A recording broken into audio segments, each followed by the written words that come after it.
Sallallahu ala Muhammad, sallallahu alaihi wasallam. Assalamualaikum warahmatullahi wabarakatuh. Wahai sahabatku, semoga sahabatku dalam kondisi sehat walafiat di bawah lindungan dari Allah Subhanahu wa Ta'ala. Saya mengkoleksi ada dua ceramah dari Ustadz Abdus Somad, yang Ustadz Abdus Somad itu menjelaskan bahwa untuk pemula, dalam tanda kutip wahai sahabatku, untuk pemula ada buku yang bagus yang sebaiknya dibaca.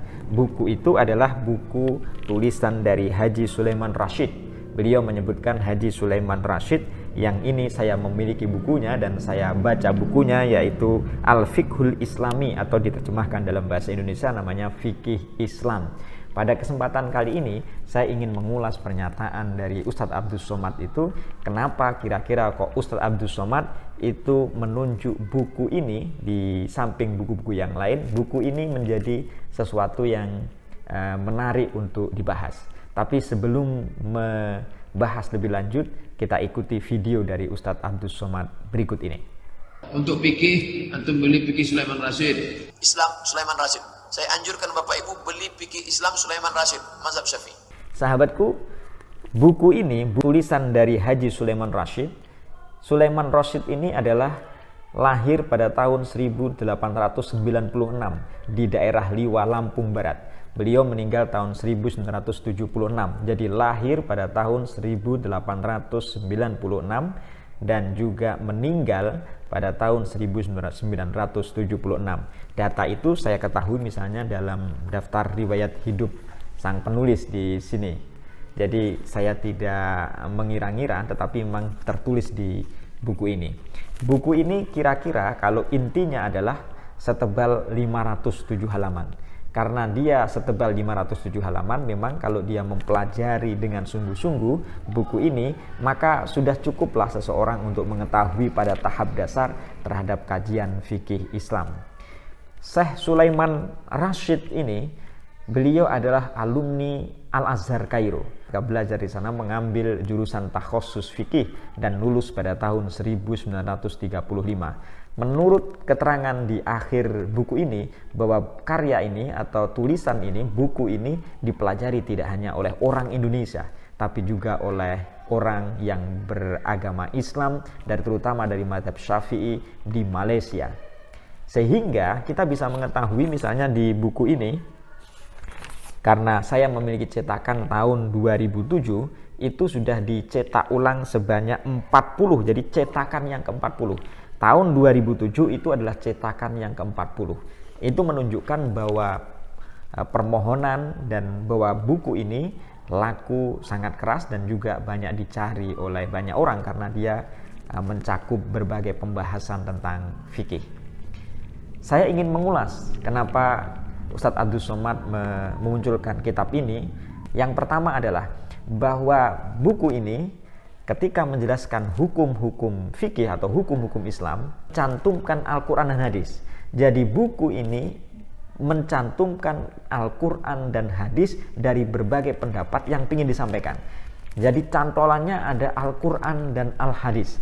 Saya ingin menjelaskan terutama di bab sholat, misalnya dalam rukun sholat. Ketika menjelaskan tentang niat misalnya, Syekh Sulaiman Rashid menjelaskan ada dalil Al-Quran, wa ma umiru illa liya'budullaha mukhlishina lahuddin, wa ma umiru illa liya'budullaha mukhlishina lahuddin, dalam surat Al-Bayyinah ayat kelima. Hadisnya beliau kutip pula, innamal a'malu binniyat. Al-Quran disebut, kemudian Al-Hadisnya. Mengetahui landasan hukum dari Al-Quran, mengetahui landasan hukum dari Al-Hadis itu adalah sangat penting, karena Al-Quran adalah dalil yang paling pertama dalam kita menjalankan kehidupan. Setelah Al-Quran, lalu Sunnah atau Al-Hadis. Jadi kalau kita pedoman kita adalah Al-Quran dan Al-Hadis, lalu kemudian Al-Quran dan Al-Hadis itu ditafsiri secara berbeda oleh orang lain, oleh perbedaan mazhab, itu adalah sesuatu yang lain. Tetapi kalau misalnya orang atau ulama berdasarkan kepada Al-Quran dan Al-Hadis, lalu penafsirannya berbeda, sebaiknya memang kita tidak usah berkelahi, tidak usah berpolemik, karena mereka telah menafsirkan terhadap Al-Quran dan juga terhadap sunnah selama penafsiran itu berdasarkan kepada kaidah-kaidah ajaran agama. Jadi Al-Quran dan Al-Hadis. Pun demikian ketika menjelaskan tentang membaca suratul Fatihah sebagai rukun sholat misalnya. Syekh Sulaiman Rashid mengutip misalnya hadis Rasulullah SAW di sini untuk menjelaskan bahwa membaca Fatihah itu adalah rukun dari sholat. Pertama, la sholata liman lam yaqra' bi Fatihatil kitab, itu rawahul Bukhari, diriwayatkan oleh Imam Bukhari. Yang kedua adalah hadis yang diriwayatkan oleh Imam Ad-Daruqutni, la tujzi'u sholatun liman lam yaqra' bi Fatihatil kitab. Kemudian riwayat dari Imam Daruqutni lagi, Bismillahirrahmanirrahim ayatun minha. Jadi Bismillahirrahmanirrahim itu adalah ayat dari Al-Fatihah. Karena dia bagian dari ayat Al-Fatihah, maka Bismillahirrahmanirrahim dibaca. Kemudian mengutip firman Allah Subhanahu wa taala, faqra'u ma tayassara minal Qur'an. Hadisnya disebut juga. Nanti ketika menjadi makmum juga disebutkan di sini, kalau dia jadi makmum dalam sholat jahar misalnya, bagaimana posisi makmum? Hadis misalnya, la yaqra'anna ahadukum syai'an minal Qur'an idza jahartu bil qiraati illa bi ummil Qur'an. Kemudian Al-Qur'annya Al-A'raf misalnya dalam 204, wa idza quri'al Qur'an fastami'u lahu wa ansitu la'allakum turhamun. Intinya ada Al-Qur'annya, ada Al-Hadisnya. Itu pertama, makanya menjadi penting. Karena dengan begitu, maka apa yang dikatakan oleh Imam Syafi'i bahwa perumpamaan orang yang mencari ilmu pengetahuan tanpa mengetahui dasarnya adalah seperti orang yang hati bilaidin, seperti orang yang mencari kayu bakar. Dia telah membawa segepok bahasanya, lalu di sana ada ular, tapi dia tidak sadar bahwa ular itu sedang mengancam dirinya karena dia bisa menggigitnya. Artinya orang yang mencari ilmu pengetahuan tetapi dia tidak berusaha memahami dari mana argumentasinya, Al-Qur'annya kayak apa, hadisnya kayak apa, lalu ditafsiri semacam apa, dia tidak tahu argumentasinya, maka orang itu sebenarnya menjerumuskan dirinya kepada kebinasaan.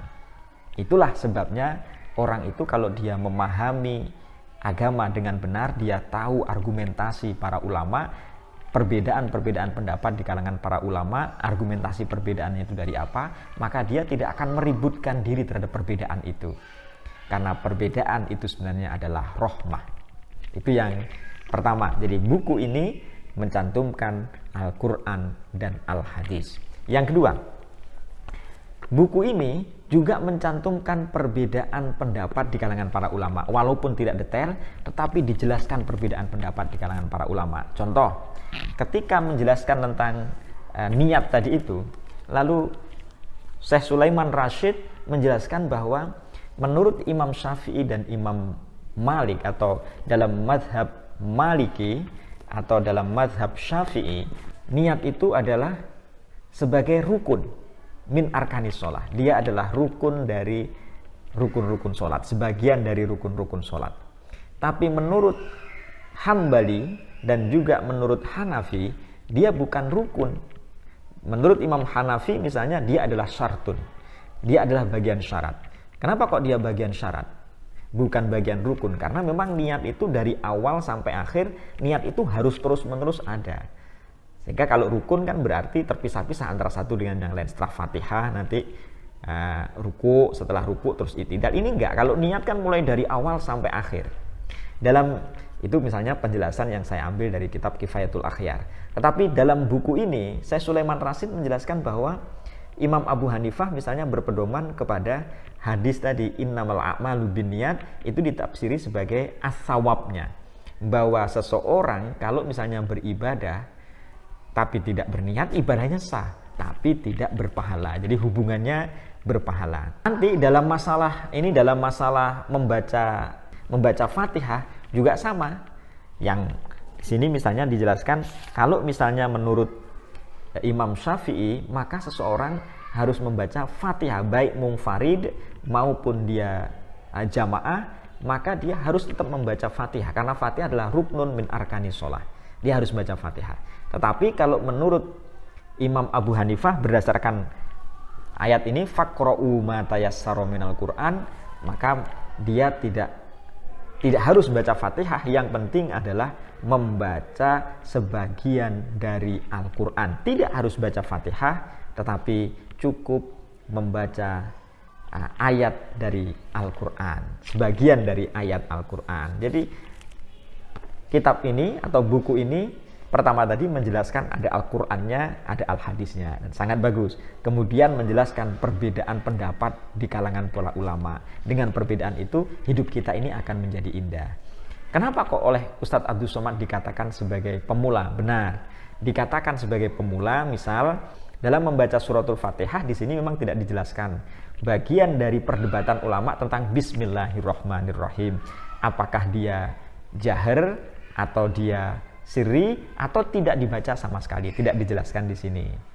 Kemudian ketika menjadi makmum misalnya, ketika menjadi makmum apakah di sini memang sudah dijelaskan kalau dia menjadi makmum dalam sholat jahar bacaan Fatihahnya perlu mendengarkan imam yang membaca qiraah enggak?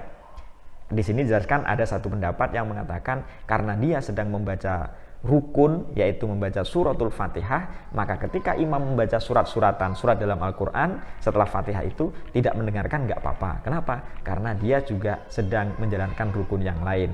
Yang satunya mengatakan maka harus mendengarkan, karena itu tidak usah membaca Fatihah, tidak usah membaca apa-apa kalau dia jadi makmum. Ini menurut pendapat Imam Abu Hanifah. Tetapi karena ini kitabnya masih menurut Ustaz Abdul Somad masih pemula, memang harus kita sadari tidak menjelaskan ada sebuah kaidah namanya al-khuruj minal khilaf mustahabun. Al-khuruj minal khilaf mustahabun itu kalau dalam mazhab Imam Syafi'i, maka seseorang sebaiknya membaca Fatihah kalau dia menjadi makmum, tetapi imam itu harusnya setelah dia membaca ghairil maghdubi alaihim waladdallin amin, itu dia berhenti sebentar mempersilahkan makmum supaya membaca Fatihah. Kira-kira makmum sudah selesai membaca Fatihah, baru kemudian imam melanjutkan bacaan suratan yang lain, surah yang lain setelah Fatihah itu. Itu namanya al-khuruj minal khilaf mustahabun, sebagaimana misalnya yang penjelasannya terdapat kitab fikih dalam mazhab Syafi'i. Semoga ini bermanfaat. Assalamualaikum warahmatullahi wabarakatuh.